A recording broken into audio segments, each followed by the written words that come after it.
ನಾವು ಬೆಳಗ್ಗೆಯಿಂದನೂ ನೀರಿಲ್ಲ ಅಂತ ಹೋರಾಡ್ತಾ ಇದೀವಿ. ಬೆಳಗ್ಗೆ 10 ಗಂಟೆಗೆ ಬಂದಾರ. ನಾವು ಇಷ್ಟೊತ್ತಿನವರೆಗೂ ಕಾಯ್ದಿದ್ವಿ. ಅಲ್ಲಿ ಪಾದಯಾತ್ರೆ ಮಾಡ್ಕೊಂಡ್ಬಂದು ಇಷ್ಟೊತ್ತಿಂದ ಮಧ್ಯಾಹ್ನ ಎಷ್ಟು ಗಂಟೆ ಮಧ್ಯಾಹ್ನದಿಂದ ಇಷ್ಟೊತ್ತಿನವರೆಗೂ ಕಾದಿದ್ವಿ. ಕಾದು 2 ಮಾತು ಭರವಸೆ ಕೊಟ್ಟೋದ್ರೆ ಹೊರತು ಜಿಲ್ಲಾಧಿಕಾರಿಗಳು ನಮ್ಗೆ ಇದಕ್ಕೇನು ಸ್ಪಂದಿಸಿಲ್ಲ. ನಮಗೆ ನೀರನ್ನು ಬಿಟ್ಟಿಲ್ಲ.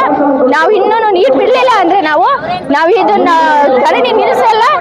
ನಾವು ಇನ್ನೂ ಹೈವೇ ಎಲ್ಲಿ ಇರುತ್ತೋ ಅಲ್ಲೆಲ್ಲ ನಾವು ಅಲ್ಲ ರೋಡ್ನಾಗೆ ಮಲ್ಕೊಳಕ್ಕೂ ಸಹಿ ನಾವು ನಮ್ಗಿಲ್ಲ ಅಂದ್ರೆ ನೀರು ಬಿಡ್ಲಿ, ಇಲ್ಲ ಅಂದ್ರೆ ದೊಡ್ಡ ವಿಷ ತಂದು ಕೊಟ್ಬಿಡ್ಲಿ. ನಮಗೆ ಮತ್ತೆ ನಮ್ಮೂರಿಗೆ ಒಂದು ಓಟ್ ಕೇಳಕ್ಕಾಗಲಿ ಏನು ಕೇಳಿ ಕಾಲು ಹಿಡ್ಕೊಡ್ದು. ನಮ್ಮೂರಿಗೆ ನಮ್ದು ಕೇಸಿರಪ್ಪ ಅಂತ ನಾವು ಏನಾದ್ರು ಕೇಳಿದ್ರೆ ಓಟ್ ಹಾಕಿಲ್ಲ ಅಂತ ಹೇಳ್ತಾರೆ. ಓಟ್ ಹಾಕಿಲ್ಲ ಅವ್ರು ಗೆದ್ರ. ಇವತ್ತು ನಾವೇನು ಕಾರ್ ಅಡ್ಡ ಹೋಗಿದ್ವಿ. ಪೊಲೀಸ್ನರ ಅವ್ರಿಗೆ ಸಪೋರ್ಟ್ ಮಾಡ್ತಾರೆ ಹೊರತು ನಮಗೆ ಸಪೋರ್ಟ್ ಮಾಡ್ತಾರೆ ರೈತರಿಗೆ. ಇವತ್ತು ರೈತರು ನಾವು ಬೆಳಿಲ್ಲ ಅಂದ್ರೆ ಅವ್ರು ಏನ್ ತಿಂತಾರೆ? ನಾವು ಬೆಳೆದ್ರೆ ತಾನೇ ಅವ್ರು ತಿನ್ನೋದು. ಇವತ್ತು ನಾವು ಎಷ್ಟು ಹೋರಾಟ ಮಾಡ್ತಿದೀವಿ, ನಮಗೇನು ಸ್ಪಂದಿಸ್ತಿಲ್ಲ. ನಮ್ಗೆ ಇಷ್ಟು ದಿನ ಹೋರಾಡ್ತಾ ಇದ್ದೀವಿ, ನೀರನ್ನು ಬಿಡ್ತಾ ಇಲ್ಲ. ನೀರು ಬಿಡಲ್ಲ ಅಂದ್ರೆ ನಾವು ಇನ್ನೂ ಧರಣಿ ನಿಲ್ಸಲ್ಲ. ನಾವು ಸ್ಟ್ರೈಕ್ ಮಾಡ್ತೀವಿ. ಇನ್ನೂ ರೈತರಿಗೆ ಏನು ಸಹಕಾರನೂ ಕೊಡ್ತಿಲ್ಲ. 2 ಮಾತು ಭರವಸೆ ಕೊಟ್ಟರೆ ನಾವು ಇನ್ನೂ ಸುಮ್ಮನೆ ಬಿಡಲ್ಲ ಇವ್ರನ್ನ ಅಂತ ಹೇಳ್ತೀನಿ.